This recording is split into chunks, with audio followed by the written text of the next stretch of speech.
Guys welcome back to my channel. So ఈరోజు వచ్చేసి class 6 అండి. దీంట్లో మనం ఇలా గ్యాప్ చేసే డిజైన్స్లో సేమ్ గ్యాప్ ఎలా రావాలి నీట్గా అండ్ ఈ లైఫ్ టైం యూజ్ చేసేలాగా ఒక టిప్స్ చెప్తానండి. యూజువల్గా మనం 4 పార్టిషన్స్ అంజాదా మీద డిజైన్ వేస్తాం, కానీ 3 and 5 చాలా కష్టం అండి. అది ఈజీ వేలో ఈరోజు నేను చెప్తాను.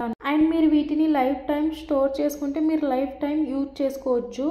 సో 8 పార్టిషన్ చెప్తున్నా కాబట్టి కొద్దిగా వీడియో లెంతీ ఉంటుంది. ఓపిక్గా చూడండి, ఓపిక్గా చేసుకోండి లైఫ్ టైం కోసం కాబట్టి. ఇలా మీ దగ్గర ఎన్ని సైజెస్ ఉన్నాయో వాటితోటి బ్యాంగిల్ సెంటర్లో ఇలా గీత గీసుకోండి. గీత గీసుకొని ఆ పేపర్స్ని కట్ చేసుకోండి. ఇప్పుడు కట్ చేసిన తర్వాత ప్రాసెస్ చెప్తాను. సో ఇలా మీలా ఒక పేపర్ కట్ చేసుకున్న తర్వాత సమానంగా మడత పెట్టుకోండి. సో ఇది వచ్చేసి ఒక పార్టీషన్ అండి. సో ఈ సర్కిల్ మొత్తం 360 degrees ఉంటుంది, మీ అందరు తెలుసు. సో దీన్ని 2 పార్టీషన్గా చేస్తే 180 degrees వస్తుంది. ఇది వచ్చేసి ఫస్ట్ పార్టీషన్. మనం ఒకసారి ఫోల్డ్ చేస్తున్నాం కదా, ఇంకోసారి ఫోల్డ్ చేయడం వల్ల 4 parts వస్తాయి. ఇది ఈజీ వే, మీ అందరికి తెలిసిందే. సో 180/2 చేస్తే 90 degrees అండి. అదేంటో మ్యాథ్స్ స్టూడెంట్ అయినందుకు మీకు అంటే మ్యాథ్స్లో ఎక్స్ప్లెయిన్ చేస్తున్నాను. ఇది సెకండ్ ఫోల్డింగ్ అండి. దీంట్లో మీకు ఆల్రెడీ 4 పార్టిషన్స్ వస్తాయి. దీన్ని ఇంకోసారి ఫోల్డ్ చేయడం వల్ల మొత్తం 8 parts వస్తాయి. ఇప్పుడు నేను ఓపెన్ చేసి చూపిస్తాను.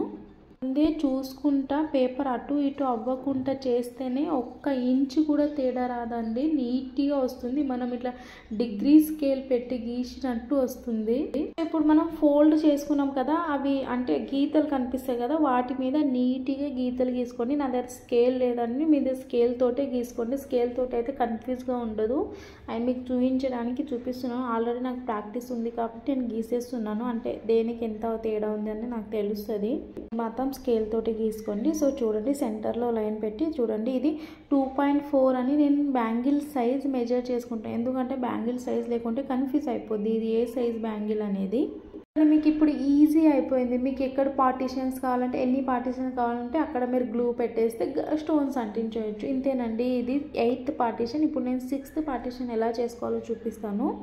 సో తెలియని వాళ్ళ కోసం నేను 4th పార్టిషన్ కూడా చూపిస్తున్నాను అండి. ఇలాగ మడత పెట్టేసి 2 waysలో ఇలా గీత గీసుకుంటే 4 పార్టిషన్స్ అవుతాయండి. సమానంగా గీసుకోండి. అంటే మనం మడత పెట్టేది నీట్గా మడత పెట్టుకుంటే సమానంగా వస్తాయి. 1 ఇంచ్ కూడా అటు ఇటు కాదు.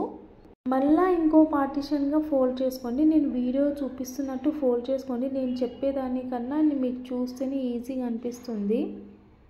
కొద్దిగా ఓపిక పడి చూసి చేసుకున్నారనుకోండి, మీరు ఈ బుక్ని ఎన్ని రోజులు జాగ్రత్తగా పెట్టుకుంటే అన్ని రోజులు మీకు అసలు టెన్షన్ లేదు ఈ పార్టిషన్స్ గురించి. సో మీరు ఎంత ఓపికగా చేసుకుంటారో అంత మంచిదండి. నీట్గా చేసుకోండి. కొద్దిగా నాకు అలవాటు కాబట్టి ఇంచెస్లో అటు ఇటు పర్వాలేదు. మీరు మాత్రం నీట్గా ఫోల్డ్ చేసుకుంటే ఇంచెస్లో తేడా రాదు. 3 and 5 పార్టిషన్ ఎలా చేసుకోవాలో చూపిస్తానండి. ఒకవేళ మనము 8 పార్టిషన్స్లో 4th పార్టిషన్ మెజర్ చేసుకోవచ్చు, బట్ 3 and 5 పార్టిషన్ దీంట్లో కూడా మెజర్ చేసుకోలేము. వీటికి సపరేట్ పేపరే కావాలి. చూపిస్తున్నట్టు ఫస్ట్ హాఫ్ పార్టిషన్ చేసుకొని సెంటర్ వరకు ఒక గీత గీసుకొని, నాకు అలవాటు కాబట్టి చూడండి నేను అంతవరకే గీత గీసాను. సో తర్వాత మనం 4 పార్టిషన్ చేసుకున్నాం కదా, ఆ గీతకి కొద్దిగా ముందు ఒక గీత గీయండి, ఇంకొక గీతకి ఇంకొంచెం హాఫ్లో గీత గీయండి. హాఫ్లో మీకు అర్థమవుతుందా, నేను వీడియోలో చూడండి. సో ఇది వచ్చేసి 3 పార్టిషన్స్ అండి. ఎంత చూడండి, ఇంత కూడా ఇంచు కూడా తేడా లేదు. మీకు వీడియోలో చూస్తేనే అర్థమైపోతుంది. ఇది వచ్చేసి 5th పార్టిషన్ అండి.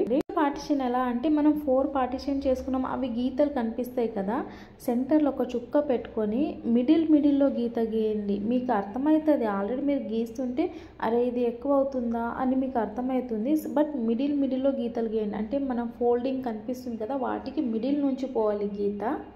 ఇది వచ్చేసి 5th పార్టిషన్స్ అండి. మీరు ఒక బుక్ తీసుకోండి. అంటే మీరు ఊరికే మీ పిల్లలు యూజ్ చేసే బుక్ కాదండి, మీరే మీ పర్సనల్ డైరీస్ ఉంటాయి కదా, మీరు టిప్స్ అవి రాసుకునేటివి. సో ఇది నా పర్సనల్ డైరీ అండి. అండ్ 6th నేను క్లాసెస్ నేర్చుకున్నవి అండ్ ఇది నా టిప్స్ గురించి అన్నీ నేను రాసుకుంటా, వీటిలోనే అంటించుకుంటున్నా నేను. మీరు ఒక డైరీ పెట్టండి, అంటే బాగా యూజ్ అవుతుంది మనం నేర్చుకున్నవన్నీ రాసుకోవడానికి. సో ఇలా అంటించిన తర్వాత కింద బ్యాంగిల్ సైజు, కిడ్స్ బ్యాంగిల్ అయితే కిడ్స్ బ్యాంగిల్ అని, 2-4 అయితే 2-4, 2-6 అయితే 2-6 అని రాసుకోండి. మీకు కన్ఫ్యూజ్ కాకుండా ఉంటుంది. ఎందుకంటే బ్యాంగిల్ తీసుకున్నామా, ఈ చార్ట్ మీద పెట్టినామా, మనకి ఏ సైజెస్ కావాలో అది మనం గీసుకున్నామా, అంటించినామా అన్నట్టు ఉండాలి. ఈజీ వేలో ఉండాలి ప్రతిదీ. ఏది కాంప్లికేట్ చేసుకోవద్దండి. ఎందుకంటే మన ఇంట్లో పిల్లలు ఉంటారు, వాళ్ళని చూసుకోవాలి, వీటిని చూసుకోవాలంటే మనం ఫస్ట్ ఈజీ వేలో నేర్చుకొని ఇలా సెట్ చేసుకొని పెట్టుకుంటే అప్పటికప్పుడు అయిపోద్దండి పని. చూడండి, ఈ బ్యాంగిల్ నేను ఆల్రెడీ ఫస్ట్ చేసింది. వీటికి అసలు నేను మెజర్ కూడా చేయలేదు, అది నాకు అలవాటు కాబట్టి వచ్చేసింది. చూడండి మీకు ఇప్పుడు ఎంత ఈజీ అయిందో. ఇంతేనండి క్లాస్ 6. మీకు నా వీడియో నచ్చింది తప్పకుండా లైక్ చేసి సబ్స్క్రైబ్ చేసుకోండి. నా వీడియోస్ని మీరు లైక్ చేయండి. లైక్ చేస్తే ఏంటంటే ఇంకొంతమందికి రికమెండ్ అవుతుంది. అలా రికమెండ్ అవ్వడం వల్ల వాళ్ళకి ఏమన్నా నేర్చుకోవడానికి ఉంటుంది. థ్యాంక్ యూ అండి లాస్ట్ వరకు వీడియో చూసినందుకు. లైక్ చేయడం మర్చిపోకండి.